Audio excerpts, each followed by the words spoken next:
Bonjour à toutes et à tous, ici Raphaël et je vous propose dans la vidéo d'aujourd'hui de regarder ensemble comment exporter rapidement à l'aide de TK8.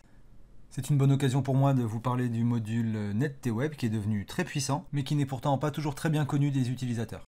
Juste avant d'attaquer, je vous invite à me soutenir en vous abonnant à la chaîne, mais également à vous exprimer dans les commentaires sur les sujets que vous aimeriez que j'aborde dans mes prochaines vidéos. J'en profite pour vous parler du code promo RAF15 qui vous permet d'économiser 15% à l'achat de TK8 sur la page française du site de Tony Kuiper. Et maintenant place à la vidéo. Dans cette version de TK, nous avons essentiellement 3 boutons qui nous seront utiles pour exporter nos photos. Ils sont présents évidemment dans les modules Combo et CX, qui je vous le rappelle sont exactement les mêmes, ils ont juste une empreinte différente dans Photoshop. Ce bouton vert est simplement un raccourci Photoshop vers la fonction Enregistrer pour le web. Si vous faites un CTRL ou commande clic dessus, ce sera la fonction Exporter sous. Donc dans cette vidéo, je ne développerai pas ce bouton puisque c'est simplement la fonction standard de Photoshop, mais je vais vous expliquer les deux suivants.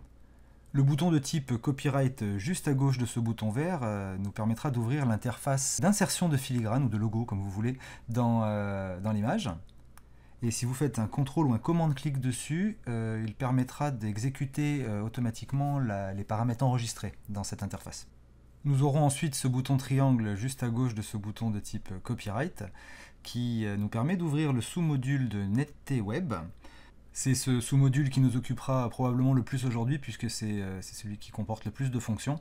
Il réagit d'ailleurs comme son voisin puisque à l'aide d'un contrôle ou commande-clic dessus, vous exécuterez sans rentrer dans l'interface les derniers paramètres exécutés dans la fonction NetTWeb. Donc voilà un petit peu à peu près pour les grandes lignes d'aujourd'hui. Je vous propose de venir ranger ce qui va me servir aujourd'hui. Donc moi comme d'habitude, je vous présente tout ça sur le combo, pas sur le CX, parce que je préfère, j'ai mes petites habitudes comme ça. Je vais venir ouvrir une image pour qu'on puisse regarder ensemble la fonction filigrane que voici. Alors je vous présente d'abord ce module filigrane, puisqu'il est assez simple à comprendre et qu'on ne va pas y passer non plus beaucoup de temps, mais sachez qu'il est présent dans le sous-module NetTWeb et qu'on peut combiner un certain nombre de choses. Donc je commence d'abord ici, mais vous verrez qu'on le fera intervenir plus tard. Donc c'est assez simple, on a d'abord la possibilité donc de choisir le logo ou le filigrane, ce que vous voulez, qu'on va devoir importer.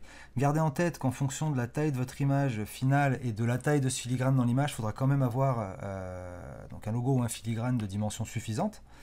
Vous avez la possibilité également de l'intégrer ou de le lier. Pareil, je ne vais pas rentrer dans le détail. Si vous avez le moindre doute, vous mettez intégrer, comme ça il y a pas de problème. Comme vous pouvez le voir également, on a cette zone où on peut choisir parmi 9 positions pour donc ce logo et ce filigrane. Et derrière, on va donc choisir évidemment sa taille et son opacité. Moi, dans mon cas, je vais laisser l'opacité à 100% puisque le logo que j'ai est déjà un petit peu en transparence. Et la taille aussi. Pour ce qui est par contre de la marge, il y a une petite subtilité, c'est qu'on peut la fixer en pixels comme on peut la fixer en pourcentage. Alors, pourquoi et quel est l'intérêt? Si vous la fixez en pixels, mais que votre image a des dimensions très différentes d'une autre image, à laquelle vous appliqueriez le même paramètre, finalement ça ne va pas marcher pareil, parce que 15 pixels sur une image, admettons, de 6000 de haut, c'est pas la même chose que 15 pixels sur une image de 1024 par exemple. Donc pour pallier à ça, on a la possibilité de se mettre en pourcentage, ce qui nous donnera sur des dimensions différentes à quelque chose près le même margeage. Donc ça c'est la petite subtilité qu'il fallait intégrer. Donc ici moi j'ai une image qui est déjà choisie. Et on va quand même on va la charger à nouveau pour que vous puissiez voir le processus, qui est somme toute tout bête. Vous allez chercher sur votre disque dur, à l'endroit où ça se trouve, le fichier que vous voulez. Donc là c'était bien celui-ci, que j'avais préparé dans un petit dossier sur le bureau. On va lui mettre une position en bas. Bon, on va garder ses paramètres finalement. Allez, je vais augmenter un petit peu la taille pour dire qu'on change quelque chose. Et pour appliquer un filigrane, on a juste à venir faire ici, appliquer. Comme vous pouvez le voir, il est venu apparaître ici. Ce qui peut être pratique lorsque vous définissez ce que vous souhaitez faire, c'est de le faire plusieurs fois. Vous voyez, là c'est évidemment trop gros. Je pourrais venir supprimer ces deux calques comme ça, on recommence. Et on va admettre que peut-être une taille autour ici de 18, peu importe, nous fera l'affaire. Donc on a ce logo là. De la même façon, on aurait pu venir l'appliquer ici en haut, en plein centre même si je vois pas trop qui ferait ça, mais c'est possible si vous le souhaitez. Donc je vais effacer tout ça, et je vais la laisser en bas. Et je vais fermer ça ici pour vous montrer qu'en faisant un CTRL-clic dessus, ça va me l'appliquer automatiquement là. Donc on n'a pas besoin de le paramétrer à chaque fois. Si ce réglage vous convient systématiquement et que vous l'appliquez toujours le même, vous n'avez même pas besoin de rentrer dans le menu, vous faites ici un CTRL ou commande-clic et ça l'appliquera. Voilà en ce qui concerne le sous-module filigrane. Passons maintenant au sous-module NetTWeb.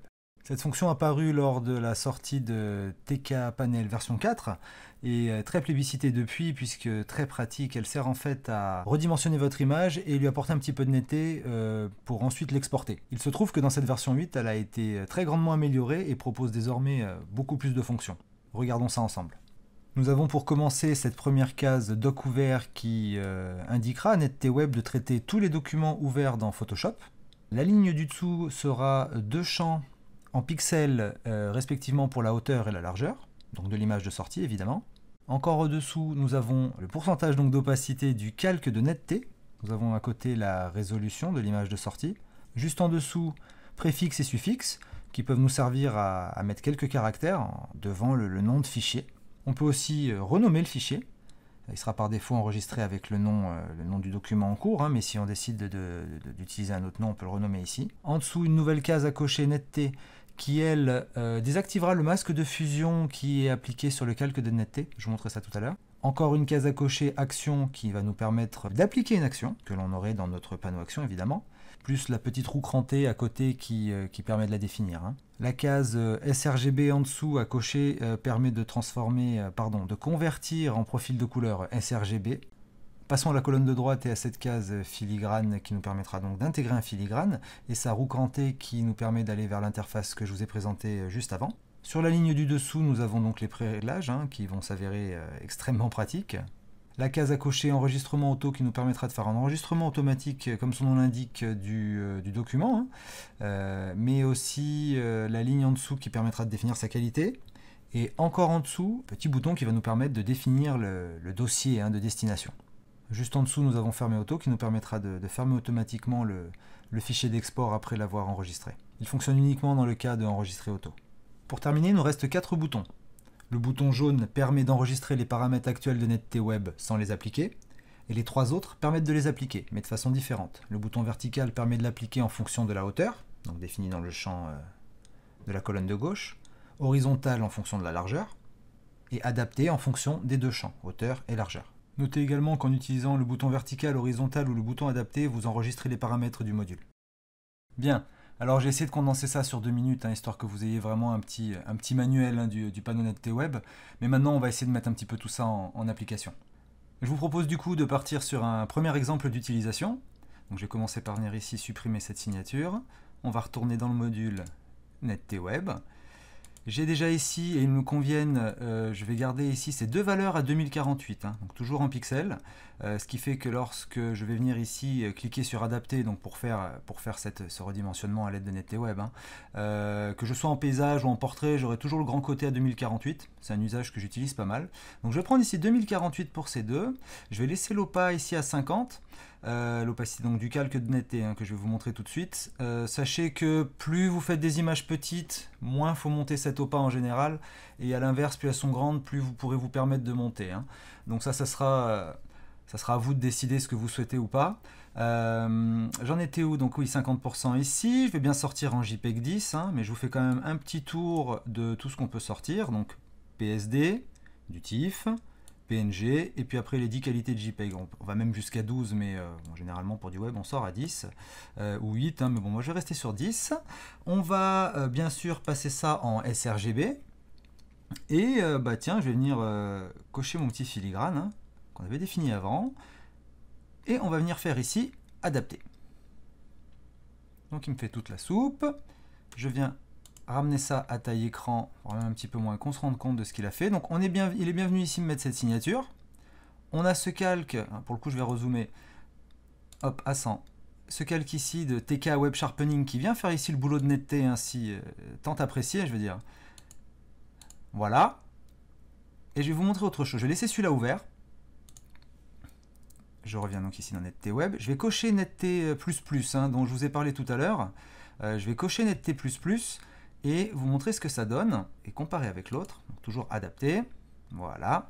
Et vous voyez ici que le masque de fusion de ce calque ici, hein, au sein de netT, de TK Web Sharpening, pardon, on a ici ce masque de fusion qui est désactivé. Et si vous voulez, si on compare l'une et l'autre, il y aura un peu plus de netteté. Donc attention à ça, c'est pas forcément bénéfique à toutes les images. C'est pas pour rien que sur cette version-là, on a ce masque de fusion qui nous protège toutes les hautes lumières notamment. Donc voilà. À partir de là, vous pouvez enregistrer pour le web ou exporter sous avec le bouton vert que je vous ai montré en début de vidéo. Mais pour l'instant, je vais fermer ces deux-là. C'était simplement pour vous montrer ce que ça faisait si on mettait une signature et si on cochait la case netT++. Je ne vous cache pas que je m'en sers assez peu, donc je vais venir ici la décocher. On ne va pas utiliser la fonction de renommage. J'ai bien envie de mettre un petit suffixe par contre, parce que c'est toujours pratique pour savoir ce qu'on a exporté dans le nom de fichier. Donc je vais mettre ici sRGB-2048. Et on va encore aller un petit peu plus loin. On va aller se faire un enregistrement auto, toujours en JPEG 10. Là ici, je viens choisir son dossier. Donc j'ai un petit dossier sur le bureau où on va mettre ici des exports. Donc nouveau dossier que je vais venir appeler export. Et on va se faire, après vous appelez ça comme vous voulez, à l'intérieur de celui-ci, je vais mettre sRGB 2048 PX. Après vous nommez ça comme vous voulez, médias sociaux, ou voilà, ce qui conviendra à votre usage. Je le sélectionne bien, je vais sélectionner un dossier. Je vais aussi mettre un petit fermer auto en route, ce qui fait que lorsqu'il aura dupliqué donc cette image, appliqué la netteté, mis le filigrane et sauvegardé, il la fermera, ne me laissant à l'écran que mon image d'origine. Et là, si je viens faire adapter, il fait tout ça, c'est fermé. Là, c'est sauvegardé. Donc on va aller jeter un petit coup d'œil sur le bureau. Je retourne ici dans mon petit dossier. Et dans Export, dans sRGB 2048, j'ai ici ce fichier. Donc je peux bien sûr ouvrir. Voilà. Il a sa signature, il est renommé, il a la netteté, le profil couleur, et tout ça directement enregistré dans le bon endroit. Donc je vais laisser ça par ici. Je retourne sous Photoshop. Et je vous propose, puisque ça a marché, de venir profiter des fonctionnalités des pré-réglages. Hein, ce qui fait que si celui-ci nous convient, il nous plaît, on sait qu'on va s'en resservir, autant l'enregistrer pour ne pas avoir à chaque fois à rentrer ses valeurs. Donc ça se passe comme ça, vous venez sur un des 4 boutons ici de pré-réglage. Comme vous pouvez le voir ici, j'en ai un ici FB pour Facebook qui me sert, hein, que je n'ai pas voulu supprimer pour la vidéo. Mais je vais faire la même chose ici sur le numéro 2. Donc on fait CTRL-clic sur le bouton et on peut venir ici le renommer. On a le droit qu'à 2 caractères malheureusement, mais on peut se débrouiller quand même. Moi je vais mettre MS pour médias sociaux ici pour l'exemple. Hein. OK. Et à chaque fois que j'aurai besoin, je pourrai venir ici sur ces valeurs. Là on peut changer et mettre n'importe quoi. Ici pareil. Vous voyez, bam. On vire tout ça. Mais si je reviens cliquer sur MS, il me rappelle toutes les valeurs. Y compris les valeurs de filigrane, d'action et de dossier ici pour l'enregistrement automatique. Donc je suppose qu'à ce stade, vous faites déjà une bonne idée du potentiel de l'outil. Je vais vous proposer de faire 2 pré-réglages supplémentaires afin de vous montrer les fonctions que j'aurais oubliées jusque-là. Pour le moment, et puisque tout à l'heure je vais vous montrer comment on va pouvoir le faire sur plusieurs documents ouverts, je vais venir modifier ce petit pré-réglage MS que j'ai fait donc, en cochant doc ouvert. Hein. Je vais refaire CTRL, cliquer dessus. C'est déjà renseigné en MS, donc j'ai juste à refaire OK. C'est juste histoire de le mettre à jour. Donc on va partir du postulat que j'ai envie de faire un preset dédié à l'export de fichiers d'impression. C'est pas forcément comme ça que je ferai, mais je vais ici faire un redimensionnement à 4000 le côté le plus long. On va laisser à 50, ici je pourrais augmenter, mais ça me semble pas nécessaire. Je vais ici sur le suffixe mettre print-4000 pixels. Ouais, donc 4000 pixels à 300 dpi, on a à peu près 30 cm côté long. Sur le nom, on ne va rien faire, certainement pas de netteté++ sur un print, action toujours pas. On va enlever le sRGB, ce qui fera qu'il va utiliser le profil inclus dans le document. Hein. Dans mon cas ici, pour l'instant, je suis en pro photo, hein, donc il va le maintenir comme ça. On va pas mettre de filigrane pour l'impression. On va quand même laisser donc document ouvert pour que je vous montre un petit peu après. Hein. Enregistrement auto, du coup, pas JPEG. Un petit if. Fermer auto, on va le garder. On va venir ici choisir, donc toujours sur mon bureau, un dossier d'export. Donc celui-là, je vais l'appeler print 4000 px. Excusez mes anglicismes. Et je vais venir l'enregistrer en tant que preset. Toujours CTRL ou commande sur le bouton preset qui m'intéresse. Bon, j'ai toujours que 2 caractères. Pour print, je vais mettre PR, hein, ça conviendra. Et voilà. Je vous propose aussi donc un dernier exemple hein, de preset. Je vais venir faire ici des petites miniatures. Donc on va limiter ça à 200, mais vous verrez que ce sera encore plus petit finalement parce que je vais avoir un recadrage via une action. L'opacité, on va vraiment pas la laisser à 50, on peut mettre ça à 1, 2, je vais mettre ça à 10%, mais à mon avis c'est déjà un petit peu fort. Sur le suffixe, je vais mettre mini,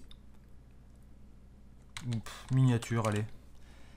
Hop, pas de netteté plus, en sRGB cette fois bien sûr, et on va venir ici sur action. Le cocher, il faut donc qu'on vienne ici la sélectionner aussi. Donc une fois qu'on fait ça, ça vient chercher ici dans les ensembles d'actions que vous avez dans votre panneau action. Hein. Donc on choisit l'ensemble d'actions et on vient choisir ici après l'action qui nous intéresse. Donc moi j'utilise celle-ci ici. Hein. C'est une action qui appelle un petit script qu'on ne peut pas appeler direct depuis les modules UXP hein, dans Photoshop. Donc il faut qu'on la mette dans une autre, c'est ce que j'ai fait ici. Donc là voilà.